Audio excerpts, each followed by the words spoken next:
Hello, fellow risk takers, and welcome to my worst investment ever. Stories of loss to keep you winning. In our community, we know that to win in investing, you must take risk, but to win big, you've got to reduce it. Ladies and gentlemen, I'm on a mission to help 1 million people reduce risk in their lives. To reduce risk in your life, go to myworstinvestmentever.com today and take the risk reduction assessment I created from the lessons I've learned from more than 500 guests. Fellow risk takers, this is your worst podcast host, Andrew Stotz from A Stotz Academy, and I'm here with featured guest Justin Cunningham. Justin, are you ready to join the mission? I'm so ready, Andrew. Thank you so much. What an introduction. Wow.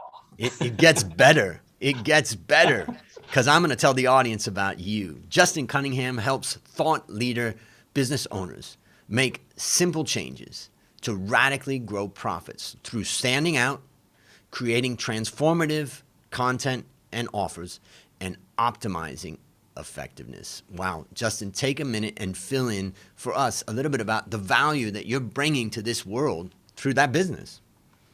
I appreciate the opportunity. Thank you so much, Andrew. So, long story short, I see a lot of business owners suffering with some antiquated ideas about how to achieve results.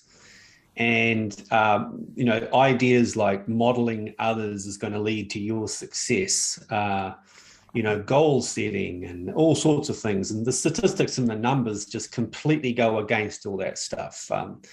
University of Scranton says goal setting has an 8% success rate. Ebbinghaus curve says you will forget 90% of what you learn in 30 days.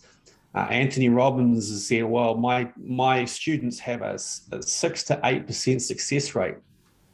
So when you hear those numbers, it blows your mind that we've all been led into this idea that I need to learn to earn, and knowledge is fuel and all this stuff. And what I've discovered is that is just simply not true. And what happens is it feeds into all of these ideas that we need to learn everything, hustle harder, work harder than the next guy, and that suffering is normal. And what I've discovered is that most people don't know their superpower. They don't know how they can communicate to the world, how they stand out. I come from a background of being an international music performer, a top 5 skateboarder. I've done a lot of radical things in my life.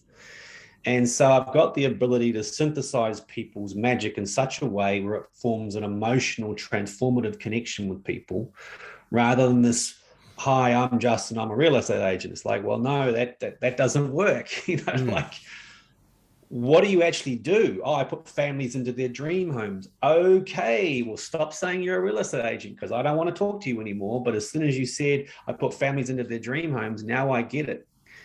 The other stuff that I really love is working on, 80-20 type principles and transformative deal making and helping people realize that most of the stuff that they're doing is superfluous to what they're actually trying to achieve. When I do that, they work less and they get more. It's just that simple. And so those are the things that I do. I come from a background of being general managers of different types of businesses and been an international sales trainer with Coke and Mercedes-Benz and Osteo Strong and all sorts of different companies.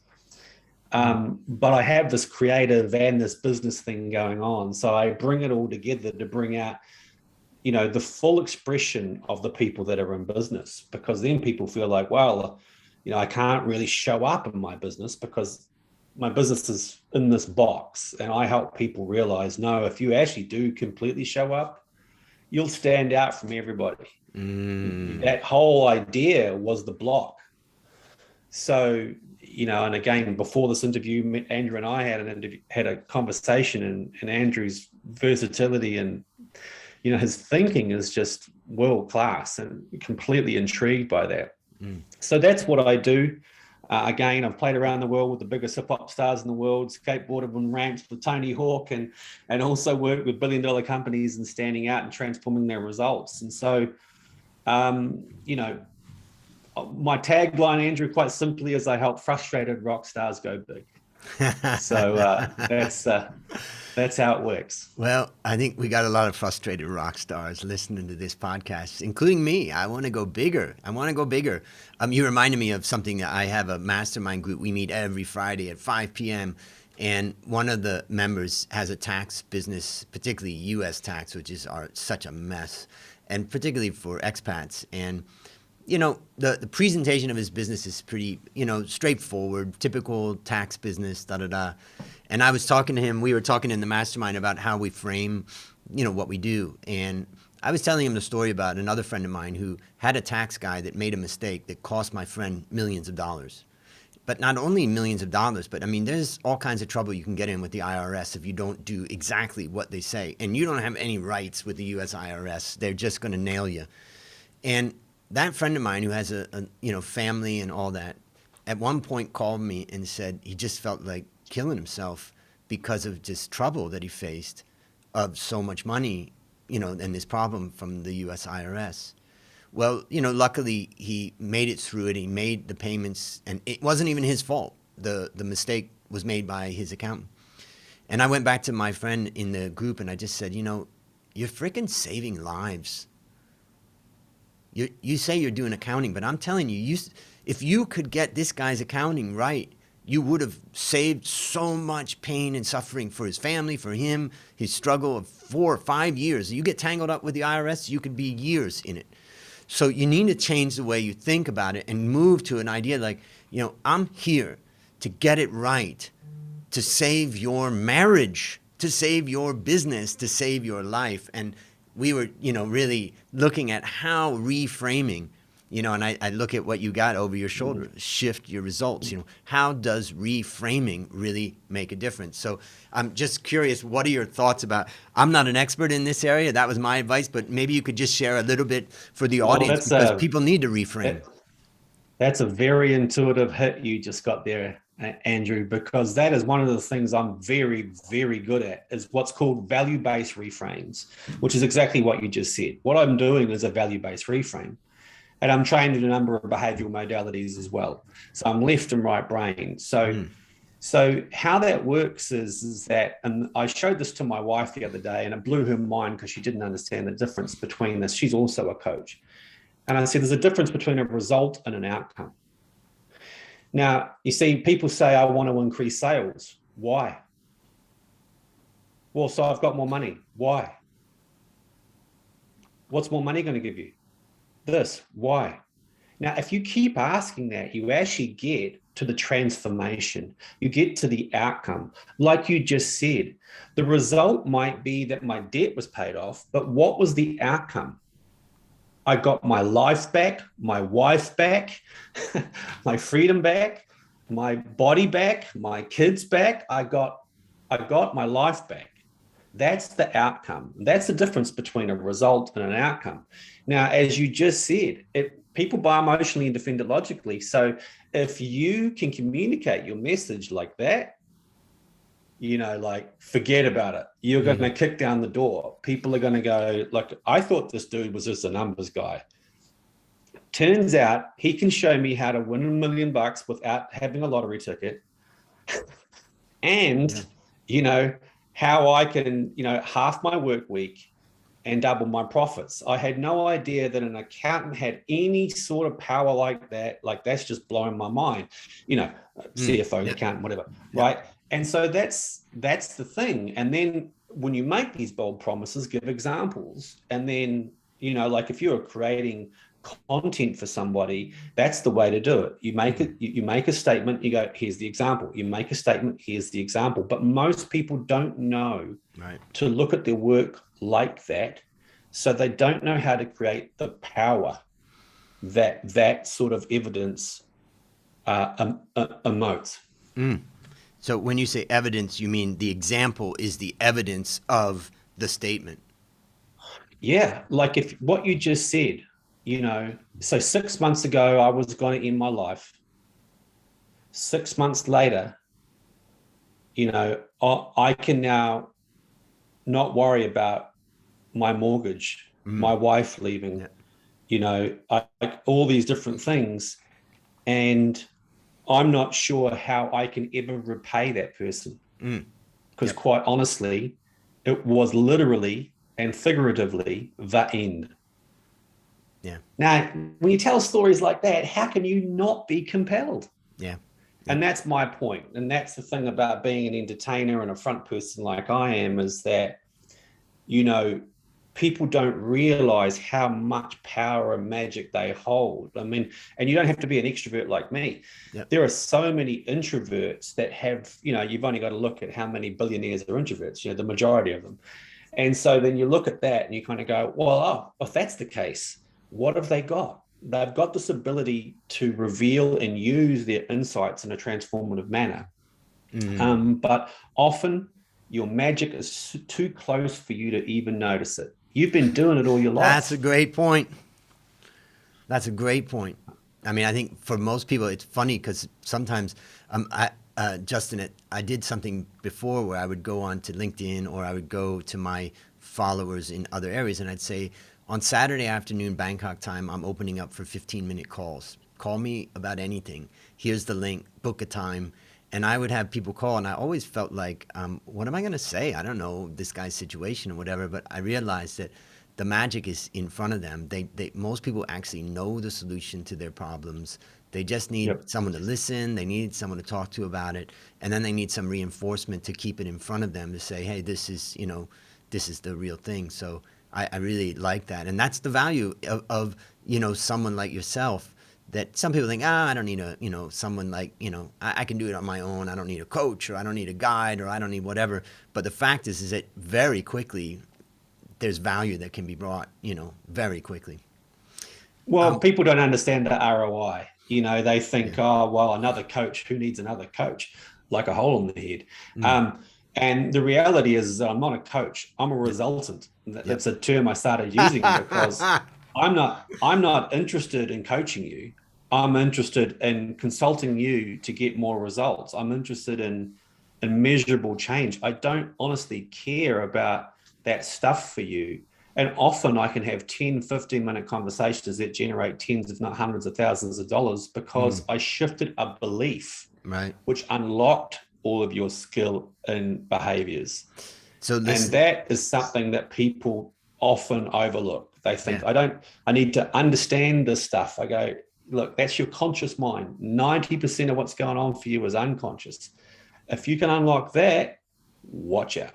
Wow. We haven't even got to the main question of the podcast, and let's review some of the things that we've learned from you for the audience here. You talked about goal setting. I hadn't heard those statistics. I vaguely remember something about it, but you talked about goal setting has like an 8% success ratio, and that was fascinating. You talked about value-based reframing. You talked about what I would call the 5 whys, asking whys, which eventually, as you said, gets to your transformation. And then you talked about, making a statement and having an example, with the example being the evidence, this is what I can do, or this is what, and here's the evidence. And then the last thing you just said was, I'm a resultant. Oh, yeah. Love that. So already we got a lot of value. I just wanted to highlight one last thing. I wanted to get your thoughts since I got you on there. I have a course called the Valuation Masterclass Bootcamp, and my goal is to make it, it's a 6-week course. It's a global course. My goal is to make it the toughest valuation course in the world. And I just, every single time I launch it, I make it tougher and more challenging, and I just keep iterating, and it's just getting better and better. We have 47 students from 12 different countries in it right now. We're in week 3, and the intensity is rising as they're starting to write the reports and do the valuations of their companies and get ready for their final presentations. And then I did a little exercise of coming up with taglines. And I came up with 5 taglines within my company. We were all talking about, the course that takes you from a novice to a valuation expert, step by step, blah, blah, blah, blah, blah. And then I showed that to my prior group of students, and, they picked, okay, this one looks like it's good, but nobody repeated it. And I realized that, what's really great about maybe, I don't know if you could call it reframing, but just say framing something in a way, you want to reframe something in a way that it's repeated. So recently, my latest students have been posting about their experience in the Valuation Masterclass Bootcamp, and they've done a hashtag called the toughest valuation course in the world. And I see that is something that's clicking with them. And that's made me think about maybe I need to reframe. I'm already trying to make it tough, But I thought it was about transformation of this and that and becoming an expert. But really what they want to be able to say is, I made it through the boot camp. What are your thoughts about that? Well, you've got two clients, clearly. So you've got these students that are learning the skill and then they have to go and sell it to somebody else. And so there has to be a combination of those two things. In copywriting, often what they'll do, a sentence will be like you identify a goal and then you identify a pain. So it's like, discover how to, evaluate your company to the nth degree without so on and so on and so forth. Right. So how to without is a copywriting sort of secret. Yep. I reverse engineer people's product offerings by assessing fears, challenges, and goals. If you sit down with a business owner and you say, what are your top 3 fears, top 3 challenges, and top 3 goals? And then they literally told you what to sell to them when they just revealed that. So then I can reverse engineer everything back from the offer to the presentation to the message all the way through. And it freaks people out because I've also reverse engineered and eradicated rebuttals. I know exactly what they value. I know everything about them just from that. And it's amazing how fast you can do it. So that's what I would suggest that you do is think about the end client. Yep. And then, and again, that's possibly a whole nother program is to say, okay, now that you're trained in this, how do you position this? And so for you, that's what I would do. Ask them, what are your top 3 fears, challenges, goals, and they will all will be revealed. Yep. It's interesting because I was just thinking, if I was doing that with someone, I would go in the opposite direction. I would go goals, what are your challenges and what are your fears? But I think you're not only are you a resultant, you may be a reversioneer. I am. This is the thing that freaks people out is that I design and reverse. So I did an interview the other week with Chris Salem, and I said, the topic was reverse success. And I'm like, you need to think about the transformation and design backwards, not start where you are and go towards transformation, because then you can't actually identify the pitfalls and the blocks that you're going to come up against going from start to finish. But if you go from finish back to start, and there's a great question that everybody should ask themselves: how can I get this wrong? Because in your mind, you can figure out pretty much every way you're going to get something wrong. And then you go, cool. And then you've got this long list and you just tick every one off that you've eradicated. And then lo and behold, your success is right in front of you. Yeah, it's fantastic stuff. In fact, you just mentioned about Chris. He was episode 99, ladies and gentlemen. You can find him, go to My Worst Investment Ever and go to episode 99 and listen to Chris. He talked about meditating and journaling to overcome pain of losing. Well, what a great introduction. And we're going to come back to how people can connect with you and all that. But I want to get into the story. So now it's time to share your worst investment ever. And since no one goes into their worst investment thinking it will be, tell us a bit about the circumstance leading up to it and then tell us your story. All right. Well, I was living in Melbourne. I was separated for about 4 months from my then wife.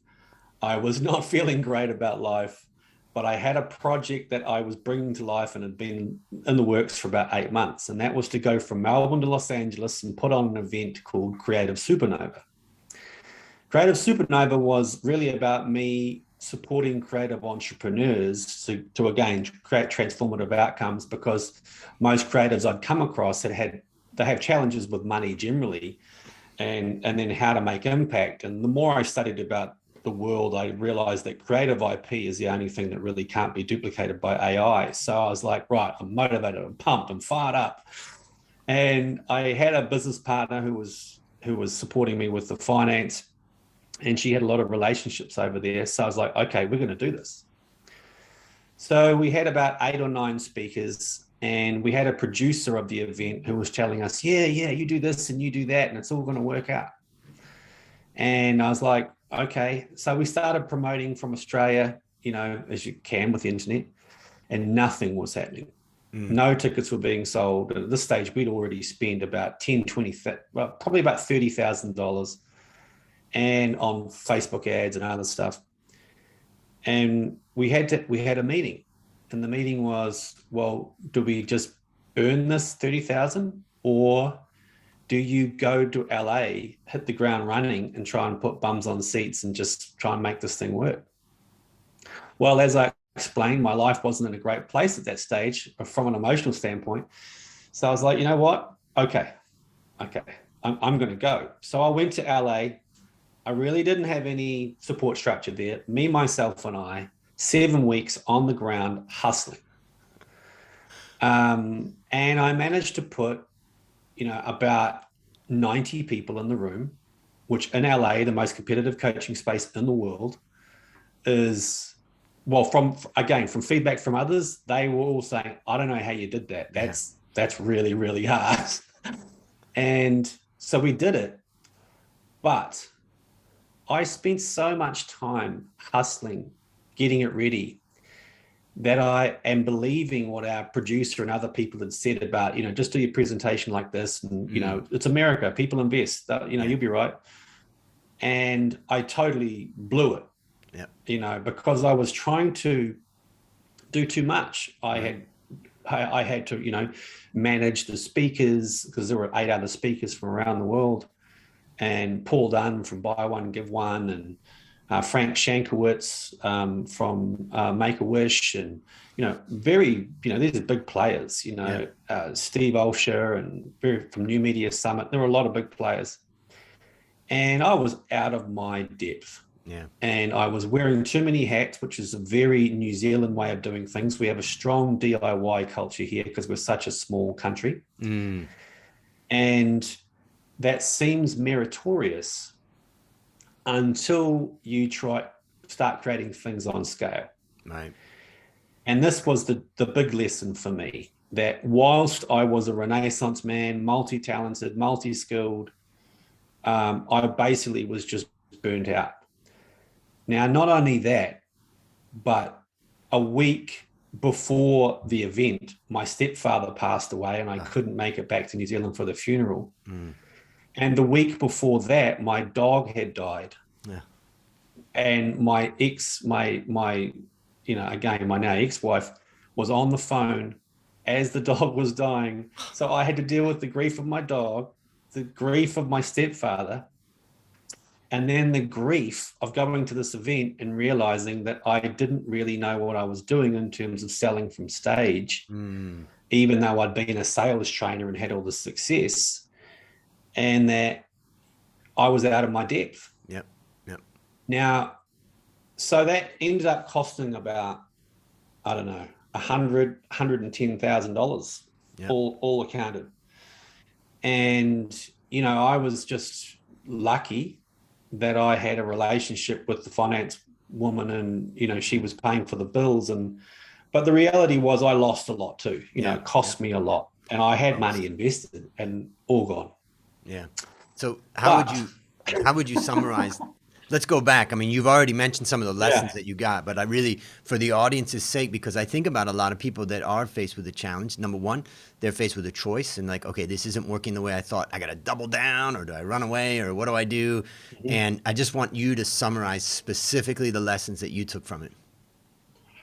Well, there's 2 sides to this coin. So I'll tell you the negative and I'll tell you the positive. Yep. So the negative was, of course, that relationship with my finance person completely broke to pieces. Yep.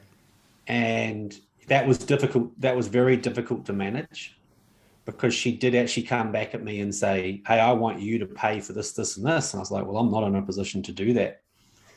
So that was very disturbing, because she had put faith in me and I put faith in her. And so that was very difficult to deal with.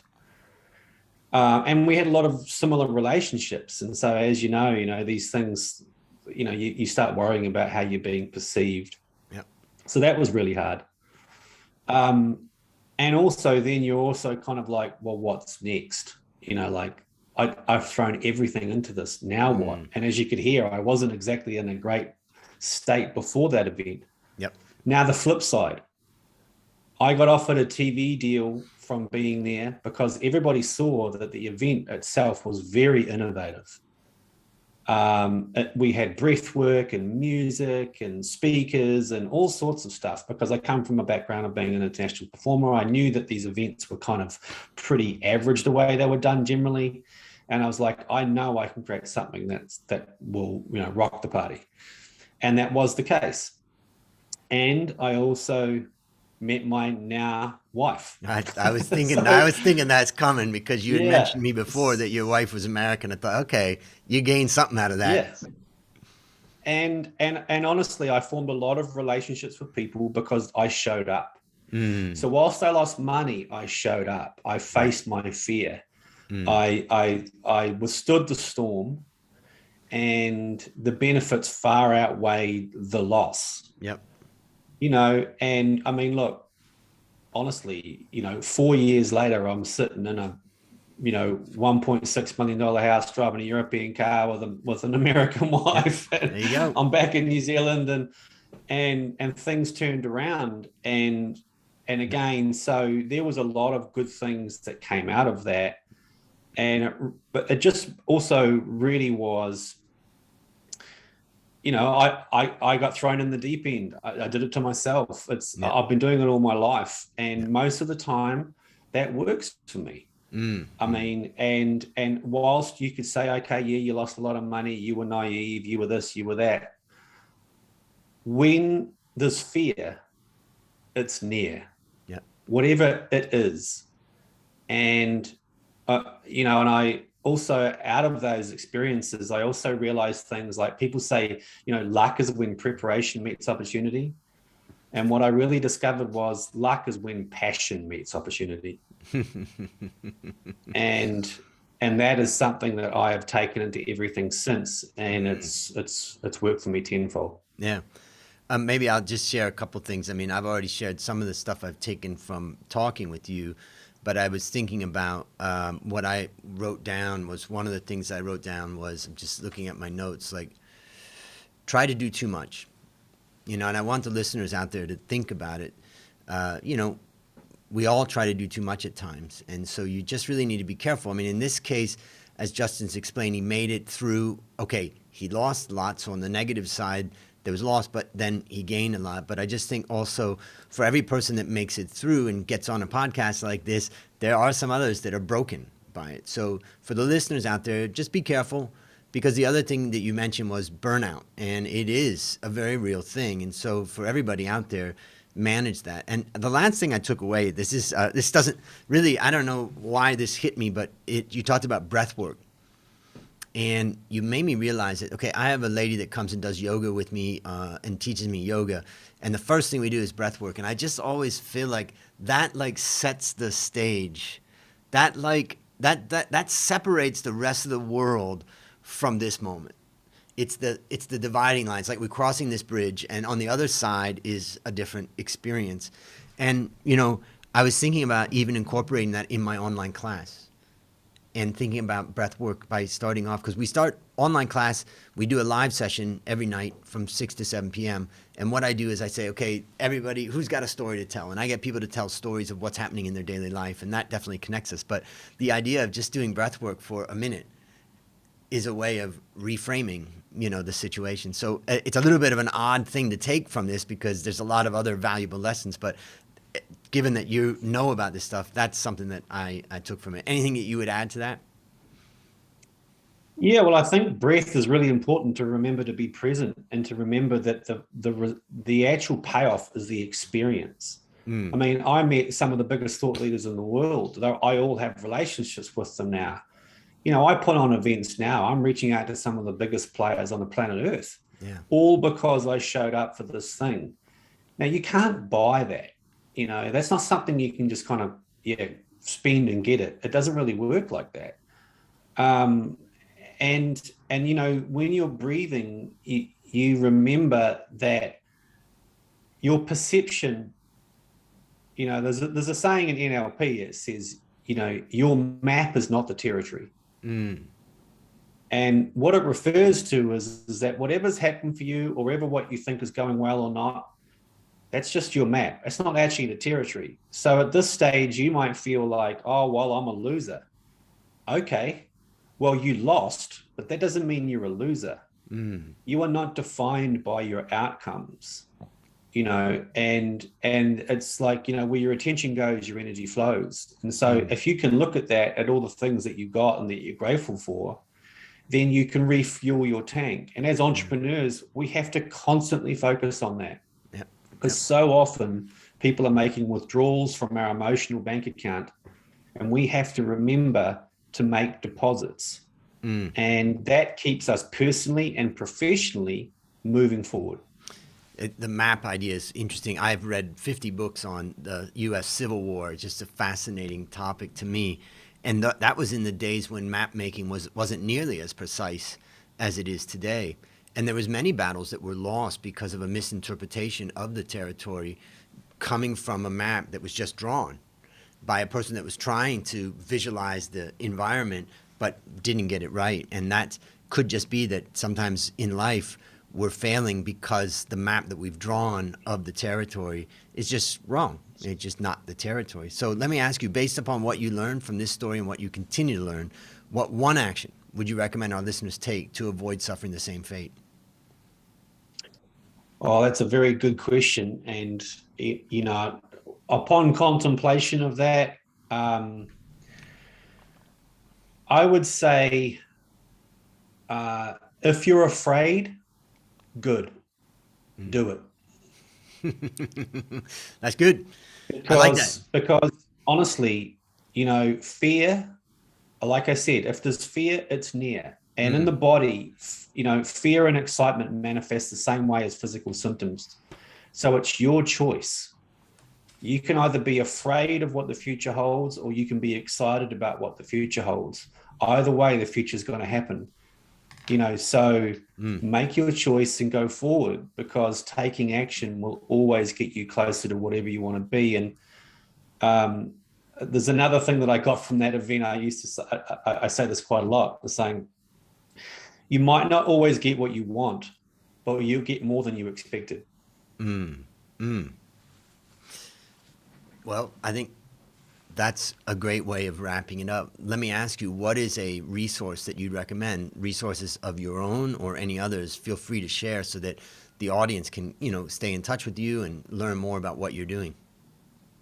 Oh, thanks, Andrew. I appreciate that. Yeah, look, quite simply, just go to my website. There's a super bundle there. I've got 6 or 7 resources for people to kind of get a taste of what I do. And the website is the letter I shiftresults.com, ishiftresults.com.